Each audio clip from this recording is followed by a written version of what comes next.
Hello everyone and welcome back to Chapters and Verses.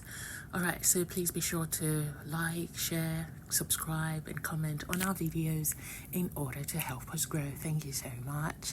Today we're bringing you the story of how the late Herbert Wigwe's personal assistant escaped certain death just by the whiskers. That's right. Recall that Herbert Wigwe, who is the CEO or was the CEO of Access Bank, his wife and son, they all passed away a few weeks ago from a helicopter crash in the United States. Well, it has now emerged that another potential victim was nearly added to the list of casualties, but the man escaped certain death, really. The person's name is called Sola Faleye, and he was the personal assistant to the late Wigwe. And he paid tribute to him recently at one of the events, and during that tribute, he was able to narrate how he basically narrowly escaped from the ill-fated flight. Take a listen to how the entire journey went on. And, take one or two cues from it. The man was basically in line of service. It was the fact that he was actually in service that saved him from crashing with the victims. Be sure to please like, subscribe, and follow for more. Thank you so much. I'll see you in the next one. Bye-bye. Now to our journey. Our last journey. 5 of us embarked on that journey. I remember Mr. Bimbo chatted me and said he wants to come with us. It was a Tuesday. And I told him, my boss' journey is not always straightforward. Sometimes you can get in the air and divert somewhere else. And he said he was going to wait. I said he was still going to Abuja that day, and maybe we'll be leaving later in the midnight, and he said he was going to wait. I still try to let him understand that we will be in London Wednesday, Thursday, and Friday.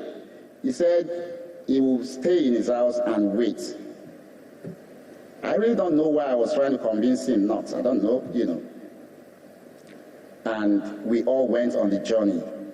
We got to London. I remember on Friday, after my boss's board meeting in Access UK, he already told me to call Tiny, one of his business partners, to come from Lisbon to have a meeting. He had that meeting. He wasn't satisfied. He said, ride with me. When Dr. Herbert tells you, ride with me, it is all meeting. So they rode from Access UK to the house because we needed to park. We parked, and we're all rushing to go to the airport. We got to the airport in Luton and boarded. It was a sweet journey. It was a sweet journey.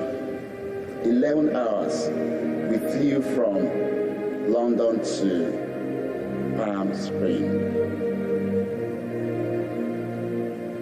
I remember in the middle of the air, I walked up to him. I said, sir, how comfortable are you flying chopper at night? I've never done it before. And he said a word. He said, this is America. They have navigation system for flying chopper at night. And I went back to my seat. And we landed. Everybody was filled with joy that we're finally almost there. Sat, waited to be cleared by immigration, and we came out. So coming out, we had 2 vans waiting. One was to take us to go board the chopper. The other was to take our luggage because they cannot go on the chopper. Throughout my year of working with him, I've always told myself that flying that way is not a luxury for me. I am on duty. And as they were loading the luggages, and this thought started playing in my mind that, okay, you will fly chopper, 1 hour, you're there. The next 3.5 hours, the luggages are not going to come. Will I go to bed? No. I still have to sit down and wait for those luggages to come. And I'm like, so why not just go with the luggages and get there and deliver to him and others in the room? Like I said, I always reason in the line of duty. And I walked up to him. I said, sir, I think it's safer and will be secure for me to just ride and bring the luggage to you. He said, brilliant idea.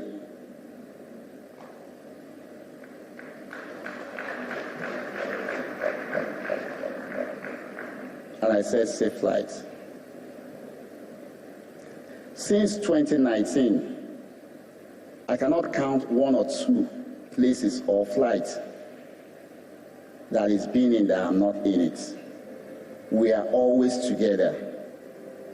I can recall, Madam will always tell anybody, if you need to talk to my husband, look for Sola. They build that trust, they build that confidence in me. And I drove off, and they went to board. 2.5 hours into my own journey, I was a bit sleepy in the car. So at exactly 10:09, mind you, the chopper went down at 10:08. At 10:09, something just pricked me, and I picked up my phone. I'm like, they should have landed, in my own estimation, and I called him first. It wasn't ringing. I called Madam. It didn't ring. She asked 3 numbers. I called the 3 numbers. I called Cheesy. I called Mr. Bimbo. So I started sweating in the car. I was afraid. I was still on the road going to Vegas, and I tried to reach Mr. Ike. I guess, he just arrived. He arrived earlier than us, and he was sleeping. I kept calling. I couldn't reach him. And suddenly, I called the driver that was to pick us up when we land with the chopper. If you notice, I still refer to us, because every time I still see myself flying with them. And